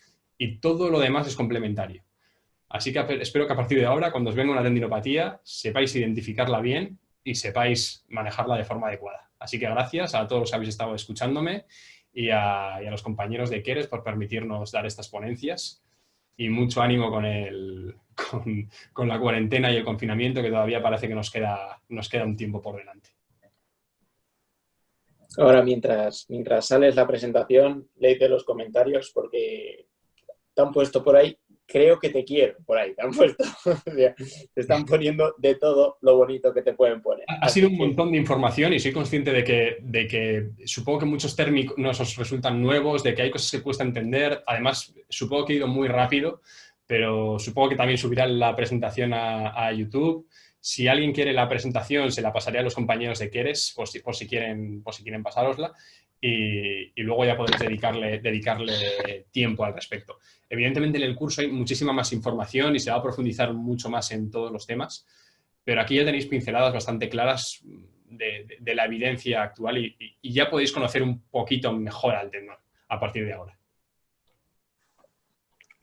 Muy bien. ¿Os ha gustado la ponencia, chicos?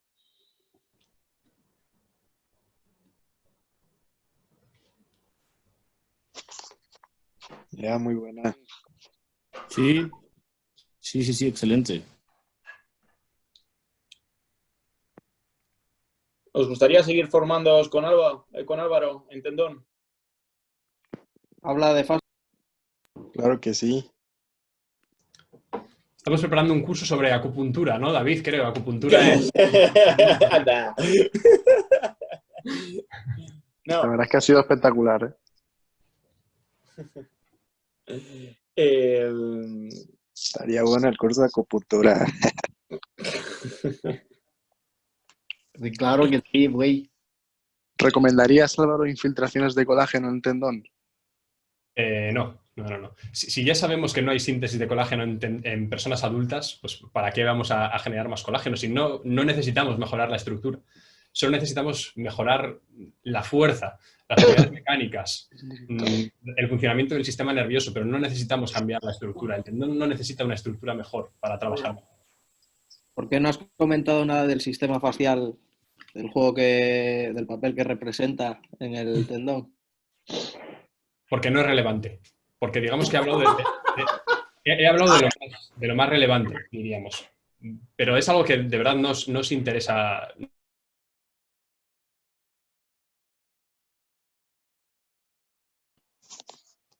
¿Qué opinas sobre EPI en tendón? Chicos, espera.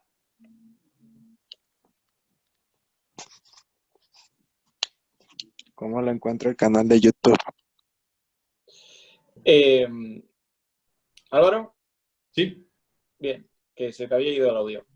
chicos, lo que os voy a pedir es que no conectéis el audio. Todas las dudas que tengáis, ponerlas por el chat y yo se las haré a Álvaro. ¿Ok?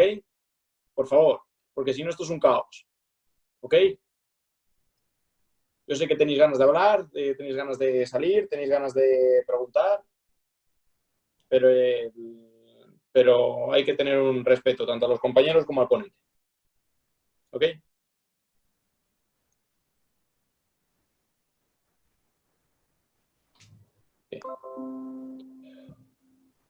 Bien, os voy a ir dejando el curso, el link del curso en el chat, ¿de acuerdo? De vez en cuando lo iré poniendo para que lo tengáis, ¿de acuerdo? Lo que ha dado hoy Álvaro ha sido un 2% quizás de lo que hay en el curso. Al final se nos ha alargado un poquito a 1 hora y pico, ¿de acuerdo? Entonces, os lo dejaré ahí para quien esté interesado, ¿vale? Si no, ya lo veréis la información a través de redes sociales, ¿de acuerdo? Mientras tanto, lo que vamos a hacer va a ser, voy a leer 10 preguntas que os irá resolviendo Álvaro, poquito a poco, y todas las dudas que tengáis, si estáis en el curso, podéis resolverlas desde allí. Si no estáis en el curso, podéis preguntarla directamente en redes sociales, tanto a Álvaro como a nosotros, ¿de acuerdo? Bien, vamos a ir de poquitos. Vamos a empezar. Te están preguntando mucho sobre la EPI y la EPTE. Como veis, la EPI y la EPTE en el curso ni las he mencionado y es algo que evidentemente lo hago un poco a propósito. Y es que la evidencia que tenemos de momento sobre ese tipo de dispositivos, sobre la electrolisis, es muy poca. No hay apenas evidencia. Entonces, si hablamos de la evidencia del manejo de las tendinopatías, es que ni siquiera tienen sitio.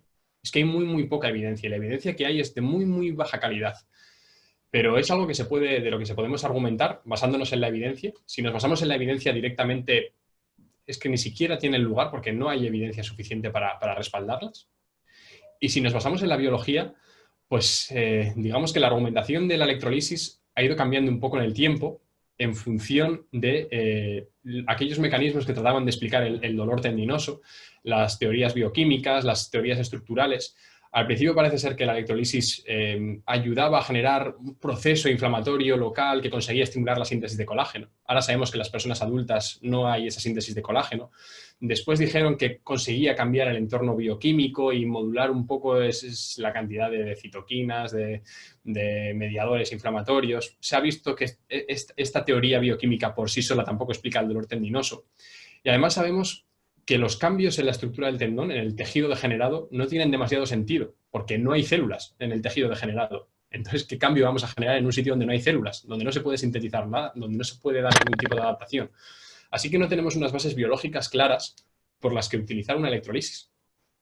Y si sabemos que además la estructura del tendón no está relacionada ni con la función ni con el dolor, ¿por qué queremos generar algún tipo de cambio en el tendón? Si me preguntáis a mí cuándo utilizo la electrolisis, os diré que la he utilizado durante tiempo y que en algunos casos muy concretos la utilizo. Hace mucho que no la uso, pero os diría que quizá en pacientes en los que no consigo ningún tipo de cambio, en al menos durante 6 semanas, con los ingredientes de la tortilla de patata, y quiero generar algún tipo de respuesta biológica o de cambio biológico para probar a ver si pasa algo, pues en ese caso podría intentarlo, ¿vale? Los que me argumentan que la EPI genera analgesia, evidentemente, por modulación descendente, el dolor inhibe dolor y probablemente, claro que va a generar analgesia de forma aguda. Cuando el paciente mañana vuelva a exponerse a la carga que le desencadena los síntomas, va a estar igual. No hemos hecho nada que cambie la tolerancia a las cargas. La EPI no cambia nada. ¿Y queremos generar analgesia en un tendón? ¿Por qué? Si el tendón solamente va a doler cuando se expone a las cargas que no tolera. Y sabemos que un dolor de 3-4 en una escala de EVA es un dolor que el paciente necesita tolerar para generar adaptaciones. Pues ¿por qué vamos a generar esa analgesia? ¿No? Entonces, ¿tiene sentido utilizar electrolisis? Si me preguntáis a mí, os diré que con la evidencia en la mano y con la biología en la otra, no tiene demasiado. Si mañana hay evidencia suficiente que respalde la electrolisis o alguien me argumenta que biológicamente pueda tener un respaldo, yo mañana os defenderé la electrolisis. Ahora mismo no puedo hacerlo con la evidencia y la biología en la mano. Perfecto. Te preguntan que qué piensas de la crioterapia post-ejercicio para tendinopatías. Pues que no es importante. Quiero decir, si el paciente cree que le viene bien, pues perfecto. Si me preguntas si va a haber algún cambio en el tendón, en la tolerancia a las cargas, no va a haber ningún cambio. No va a haber ningún cambio. Esto es algo que quiero aclarar porque hay muchas preguntas que se repiten. Estáis hablando y no queremos, ni mucho menos, que os quedéis con esa información de la ponencia. Estáis hablando todo el rato de neuromodular, modular el dolor, modular el dolor, modular el dolor. Y lo importante de la ponencia, quizás a la hora de abordaje, sobre todo de tendón, es lo que os he explicado de la tortilla de patatas, ¿no? La educación, quizás lo que ha dicho, que sería el aceite de oliva, ¿no? Lo primero que hay que hacer al paciente. La patata sería el ejercicio, el huevo sería la carga y la sal, que es lo que a la gente se le suele olvidar, es la monitorización. El que le moduléis el dolor al paciente no le va a solucionar absolutamente nada y en cierto momento de la ponencia lo ha dicho Álvaro. La mejor manera de quitarle el dolor al paciente es decirle que repose. Entonces, ¿pero qué estáis solucionando con eso? Tenéis que producir un cambio biológico dentro del tendón. Entonces, técnicas como la neuromodulación, como la EPTE, como la EPI, como la punción, la diafibrolisis que estáis diciendo por ahí, son técnicas que están fuera de esa tortilla de patata. Es añadirle cebolla o no añadirle cebolla. O sea, es añadirle pimientos o no añadirle pimientos a esa tortilla de patata. ¿Podéis hacerlo? Sí. ¿Vais a modular el dolor? Sí. Pero no es lo importante. Las cuatro técnicas que tiene que haber primordial a la hora de tratar una tendinopatía es esa. Educación, monitorización, carga y ejercicio. El resto lo podéis hacer, sí, sin ningún tipo de problema. Pero no es lo único que tenéis que hacer a la hora de tratar un tendón. Si, por ejemplo, me preguntarais a mí qué hago cuando me viene un paciente con tendinopatía, os diré, y mis alumnos de práctica o mis compañeros de trabajo os lo pueden confirmar, que no les toco. Pero cuando os digo que no les toco es que no les toco. El paciente entra en la consulta, se sienta, me explica lo que le pasa. En todo caso, le puedo tocar mientras hacemos los testes de carga o si hago un diagnóstico diferencial para asegurarme que estoy ante una tendinopatía. Valoro mediante testes de carga cuál es la carga que tolera ese paciente actualmente y planificamos, bueno, hacemos el proceso de educación del que os hemos hablado, le explico cómo monitorizarse, todo eso nos lleva un tiempo y en algunos casos necesitamos más de una sesión para ese proceso de educación, ¿no? Esto se puede estructurar también. Y después al paciente se le da un programa estructurado y en función de la adherencia terapéutica que yo considere que he conseguido generar con ese paciente y de cómo crea que va a responder, pues le cito la semana que viene para tenerle controlado o le cito dentro de 3 semanas. Pero él se va con su tratamiento. Su tratamiento es el automonitoreo de las cargas y la ejecución del programa de ejercicio. Y ya está. No se hace nada más en el tendón. No hay que tocarlo, no hay que estirarlo, no hay que pincharlo. Al tendón no hace falta hacerle nada. Ni siquiera le va a gustar que le hagas nada, no vas a conseguir nada. Y eso al paciente le sale mucho más barato. Eso sí, si quieres un consejo para ganar mucha tela, con un paciente con tendinopatía, le puedes estar citando un año entero, que si no haces nada para que el tendón tolere mayores cargas, le puedes tener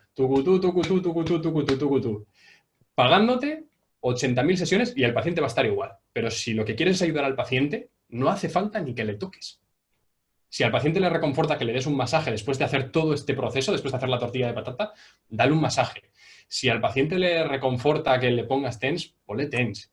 Pero sí que os recomiendo que de primeras a un paciente con tendinopatía no le metáis una aguja.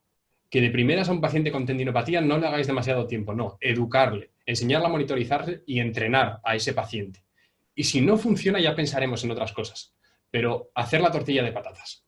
Y luego ya veremos. Eso contesta un poquito a la pregunta de Ana Grau, que dice que no es lo importante a lo mejor para nosotros, pero para la mayoría de gente que viene a la clínica es lo primordial. Y es que la educación en este tipo de pacientes es esencial y luego puedes hacerle lo que el paciente considera que necesita, pero sin dejar de hacer la tortilla de patatas. Es que es primordial eso. Yo aquí discrepo con mucha gente porque es algo que me suele decir la gente. Es que los pacientes quieren que... No. El paciente lo que quiere es que tú le ayudes. Si tú eres capaz de educar a ese paciente, si tú eres capaz de explicarle bien lo que necesita, pero es que para ser capaz de hacer eso, necesitas conocer todo esto de lo que hemos hablado. Necesitas transmitirle seguridad.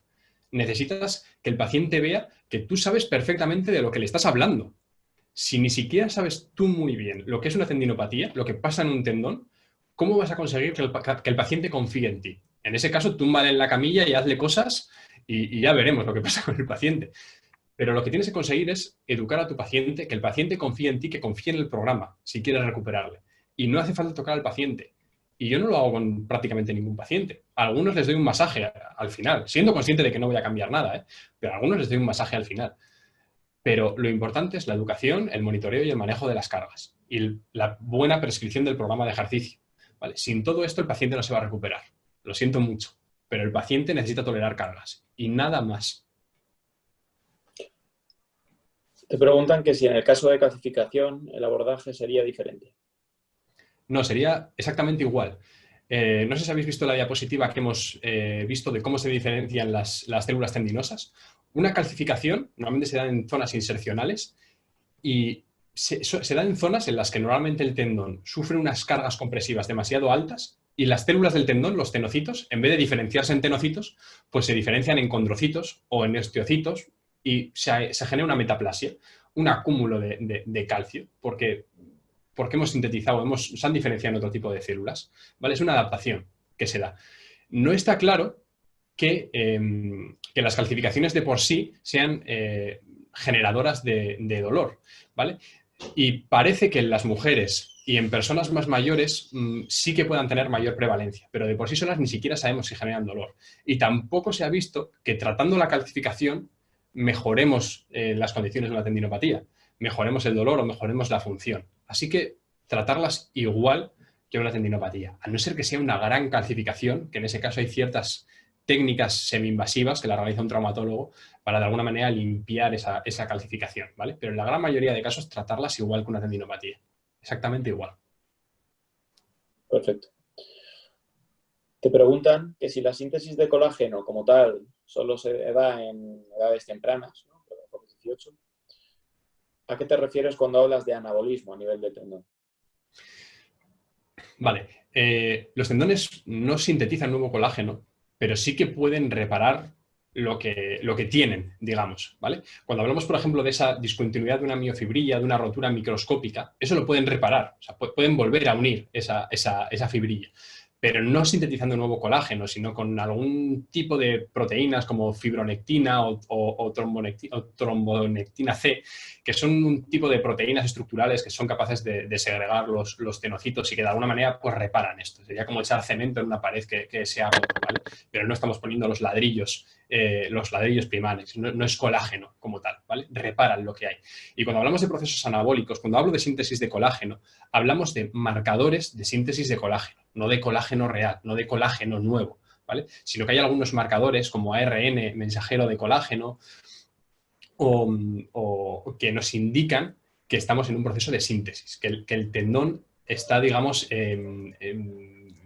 construyendo y no destruyendo. Y sin embargo, hay otros marcadores como la colagenasa o como las metaloproteasas que nos indican que el tendón está en un proceso de degradación, que está destruyendo proteínas, ¿vale?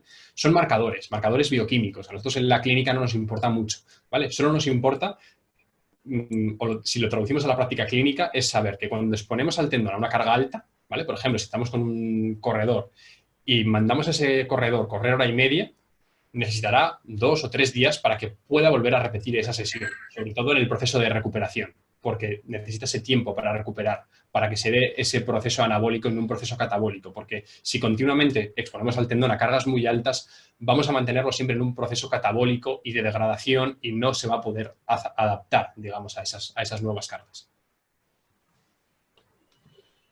Preguntan que si viene algún paciente con 2 fuentes de dolor a la vez, tendinoso y otro, como puede ser, supongo, una sensibilización periférica, ¿cómo abordas estos casos? ¿Cómo los priorizas? Es complicado, tendríamos que hablar del paciente concreto. Si conocéis las categorías de hipótesis que describe Rayford, por ejemplo, podréis categorizar este dolor y podréis encontrar dolores mixtos y en función de esto, pues plantear una hipótesis y tomar o de alguna manera tomar decisiones en función de eso, de los mecanismos del dolor y de las categorías de hipótesis. Pero tendrías que adaptarte a tu paciente concreto. O sea, no entiendo muy bien la pregunta. Supongo, es raro que un paciente, quizá me hablas de un paciente que ya tiene una sensibilización central, un paciente con dolor persistente, con dolor crónico, que aparte tiene una tendinopatía. Pues es complicado porque es probable que esa tendinopatía le duela más de lo normal, es probable que ese paciente tenga menos autoeficacia. Esto quiere decir que puede que ese paciente sea menos capaz o tenga menos confianza en sí mismo para recuperarse o para hacer los ejercicios.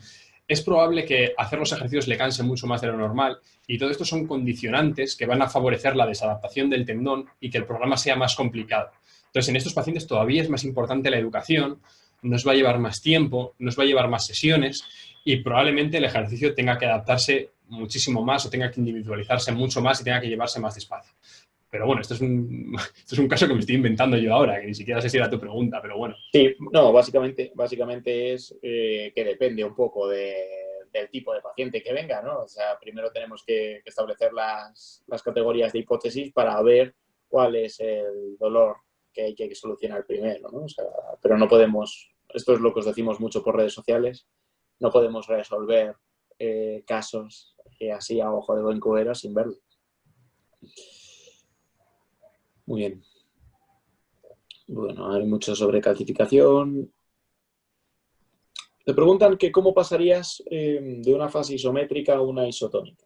Que si lo harías por el dolor que sintiese el paciente. No, lo haría realizando testes de carga. Por ejemplo, pongamos el caso de un tendón rotuliano. Yo le puedo mandar a hacer una sentadilla en la pared a una pierna. Si realizarla de forma isotónica le duele y le duele por encima de un 5 o 6 en escala de EVA, pues le pido hacer una isométrica. Y si en la isométrica tiene un dolor de 3-4, pues decido empezar por la isométrica, porque la isotónica todavía no la tolera. Pero si me tolera bien la isotónica, si la isotónica no tiene dolor o tiene un dolor de 3-4, pues empiezo directamente haciendo trabajo isotónico. El test de carga me va a dar esa información. Y lo bueno del tendón es que el tendón te va a archivar muy bien lo que tolera y lo que no. No es como un dolor fisiopatológico, no es como una sensibilización periférica o una sensibilización central. El dolor tendinoso tiene esas características nociceptivas que nos va a dar una información muy precisa de lo que el paciente tolera y lo que no tolera. Así que en función de eso decido si utilizo un tipo de ejercicio u otro, o más o menos carga.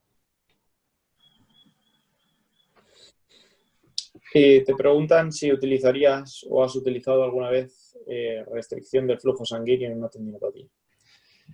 No he utilizado nunca. Pero bueno, sí que me parecería una técnica interesante porque puede que con menos carga pudiéramos generar adaptaciones, sobre todo a nivel neuromuscular o estructurales, musculares mayores. Generar más hipertrofia o incluso generar cambios a nivel metabólico también, ¿no? Que esa musculatura sea capaz de trabajar en isquemia durante más tiempo. Podría ser interesante, pero yo no la he utilizado nunca, ¿eh? No la he utilizado nunca. Supongo que hay compañeros como Dani, si le seguís en Instagram, HMovePhysio, que sabrá asesoraros mucho mejor al respecto. Hay algún estudio publicado en el que parece que el entrenamiento con restricción del flujo sanguíneo podría reportar resultados similares a los programas de HSR. Ahora mismo no tengo aquí el estudio en esta presentación, pero sé que lo hay, Vale. Y te piden un pequeño spoiler por aquí. Antes has comentado que la tendinopatía del manguito rotador, el dolor no es localizado. ¿En tendinopatías del manguito cambiarías entonces un poco el tratamiento?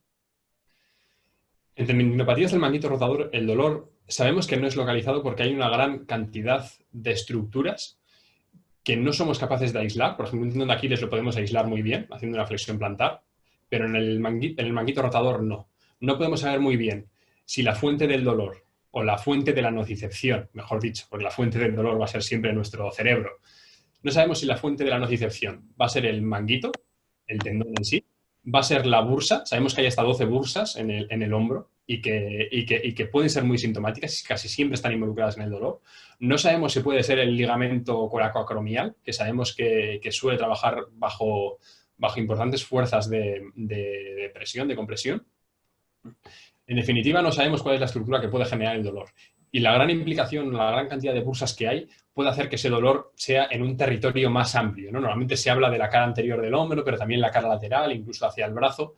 E incluso se puede confundir con un dolor de origen facetario, cervical, incluso a veces con una radiculopatía. Es difícil, ¿eh? Pero no va a ser un dolor localizado a punta de dedo, porque en el manguito rotador es raro que nos duela o que la fuente nociceptiva sea únicamente el tendón. Habrá otras estructuras involucradas. Por eso no se llegó al consenso de calificarla como tendinopatía del manguito rotador. Y seguiremos hablando de dolor subacromial. No de impeachment subacromial, sino de dolor subacromial o de dolor anterior de hombro o de problemas del manguito de forma un poco genérica.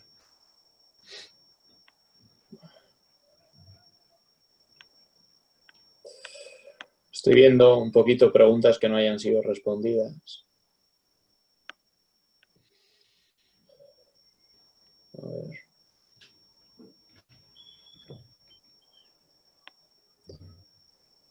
¿Cambia tu manejo de cargas en niños con tendinopatías? Pues muy buena pregunta. La realidad es que apenas trato niños. Pero no cambiaría mucho realmente. No creo que fuera a cambiar mucho. En algunos niños sí que tenemos que tener cuidado por el crecimiento, y sabemos que hay algunas patologías como el Lothwood-Slater, por ejemplo, y quizá el programa de ejercicio tenga que ser programado para que sea ejecutado de forma más periodizada o más prolongada. Pero tampoco te estoy respondiendo a esto con la evidencia en la mano, ¿eh? O sea, es una suposición mía. Pero no sería muy diferente a un adulto, no sería muy diferente. Pero sí que es verdad que son personas en edad de crecimiento en el que, sobre todo a nivel de las inserciones tendinosas, puede haber diferencias con las personas adultas. Y puede que la diferenciación celular también sea distinta. Entonces, puede que haya que periodizar más o prolongar un poco más el proceso de rehabilitación. Pero te estoy respondiendo sin la evidencia en la mano. Te preguntan que si entre sesión y sesión cambias por completo los ejercicios. Sí, claro, yo el programa de ejercicio lo prescribo en función del paciente, Ningún paciente se lleva el mismo programa de ejercicio. Ni se llevan los mismos ejercicios, ni a la misma intensidad, ni con la misma carga, ni con el mismo volumen, ni con la misma frecuencia, ni... No, pero creo que se refiere a un mismo paciente. Entre sesiones. No tiene por qué, no tiene por qué. De hecho, sabemos que si yo quiero generar adaptaciones, cuanto menos cambie la rutina, mejor. O sea, yo lo que quiero es que ese paciente se adapte, ¿no? Y entonces, según llego a los ejercicios un poco que yo quiero introducir, normalmente son los del protocolo HSR, simplemente intento progresar en intensidad, intento progresar en volumen, puedo progresar en frecuencia, pero intento mantener los ejercicios, intento mantenerlos. Bien, perfecto.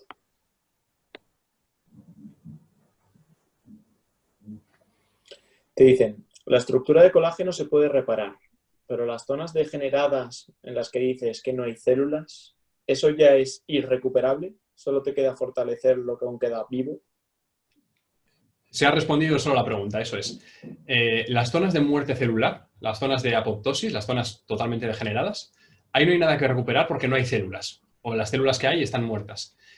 Y los procesos de reparación dependen de las células. Las células van a sintetizar el colágeno, los materiales de la matriz extracelular, todo eso depende de las células. Y si no hay células, no hay nada que se pueda reparar. Entonces, nuestra intención tiene que ser hacer más fuerte, en definitiva, el tejido sano. Bien. Y la última, que va un poco a modo de ejercicio. El resto, chicos, si ha habido alguno a los que no hemos podido responder preguntas, podéis preguntarle por Instagram, en @befitgetsoPhysiotraining. Es que, tío, te has buscado el nombre más complicado de todos. ¿Vale? O si veis que no lo encontráis, pues nos lo preguntáis a nosotros por qué eres formación y nosotros le pasamos la pregunta. ¿Cuántos ejercicios incluyes en cada sesión? Por ejemplo, en tendón rotuliano, además de sentadillas, ¿incluirías algo? No tiene por qué haber sentadillas solo. Depende del paciente, ¿no? Pero comenta tú. Depende totalmente del paciente. Sí, o sea, no es lo mismo recuperar a una persona que simplemente quiere darse paseos que recuperar a un saltador de vallas o a un jugador de baloncesto, por ejemplo. Es muy diferente. Depende un poco de las adaptaciones que pueda generar. Te puedo decir que la horquilla podría estar entre 1 y 4 ejercicios, ¿vale? Específicos para la unidad músculo-tendinosa. Luego puede que meta otros ejercicios para generar adaptaciones en toda la cadena cinética. Esto no lo hemos hablado ahora, pero mi intención no tiene que ser únicamente recuperar el tendón como estructura, sino recuperar toda esa cadena cinética. Sabemos que si el tendón pierde la función o si hay dolor, probablemente vaya a haber cambios en toda la cadena cinética. Ese paciente con dolor rotuliano, si tú le pides que haga una sentadilla con su pierna derecha, va a tener menos fuerza, va a ser mucho más ineficiente que si la hace con la pierna izquierda. Necesito recuperar toda esa cadena cinética. Entonces yo puedo meter ejercicios específicos para el tendón, pero luego puedo meter ejercicios específicos para toda la cadena cinética. Puedo meter también trabajo de elevación de talones, puedo meter trabajo de glúteo, de musculatura de cadera, puedo meter trabajo de core y todo eso lo tienes que meter en el programa, porque ese paciente necesita una cadena cinética fuerte y que transmita bien esa carga, esa energía. A ver, estoy poniendo tu Instagram por aquí. Fisio_.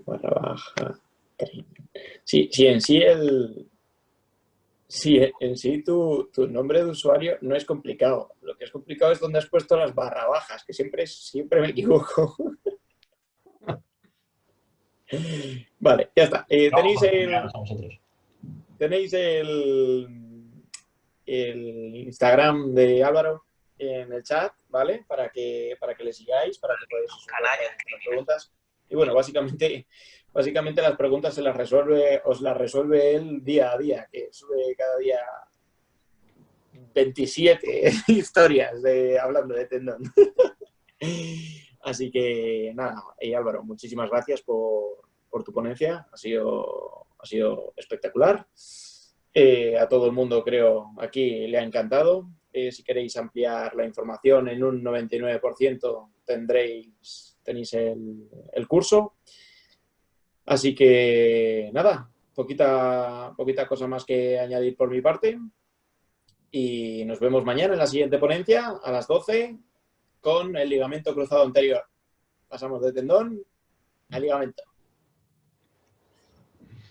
Subiremos todo, tanto la ponencia a la web y a YouTube, y subiremos también la presentación, si nos la pasa Álvaro, pues la subiremos también.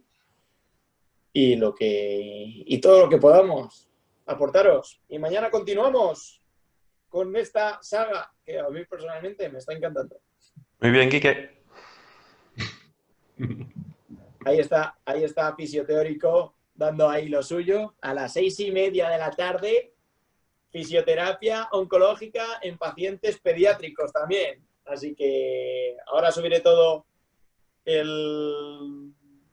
Yo no soy Adrián, yo soy David. Adrián, un saludo. Un besito a todos. Esto está mejor que Netflix, nos ponen por aquí algo.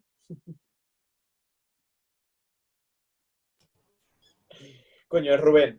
Es que no me fijo en los nombres, solo en los comentarios. Mañana va a ser un día muy, muy pepino, chicos. Muy, muy pepino. Ligamento cruzado anterior y fisioterapia en el paciente oncológico. Pediátrico encima, joder, es que es un temazo.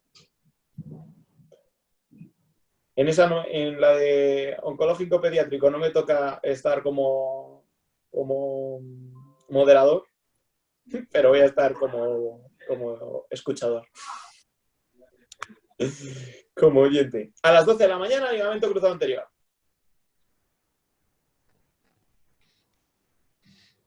Eso es. Así que nada, chicos. Os esperamos a todos mañana. Y nada, a seguir así de bien. Hoy habéis batido récord. Espectacular. Hasta 670 personas a la vez, Álvaro. Hostia. Menos mal que no están todos aquí delante, porque Sí. Te impondría un poco, bueno, ya, me pongo a ya lo sudar. tenemos. Ya lo tenemos controlado. Esto está así. E irá a más.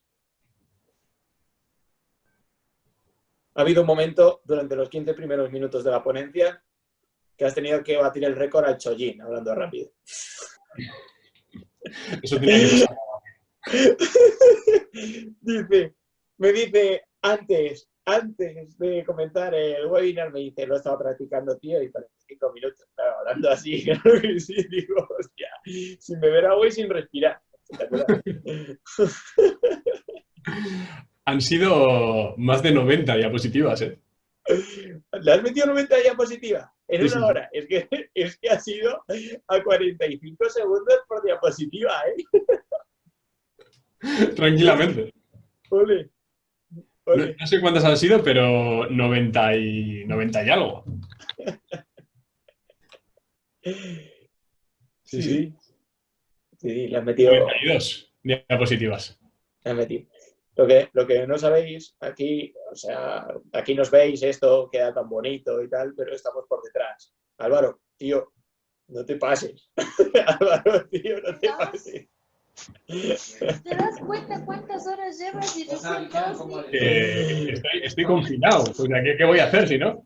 Claro, si esto es así, si esto es así. Igual que yo el otro día, hasta que empecé a decir el tratamiento de la ATM, me empecé a ir a dar una ponencia de estructura de la hostia. Nada, chicos, Listo, ¿no? yo quiero ya para los 90 que quedáis decir que evidentemente para mí es un gusto el ver cómo este tipo de iniciativas reciben el feedback que nos estáis dando a todos los ponentes. Pero si hay algo que me llena de orgullo es ver cómo cada día se mete más gente a las ponencias con la intención de aprender. O sea, es que me parece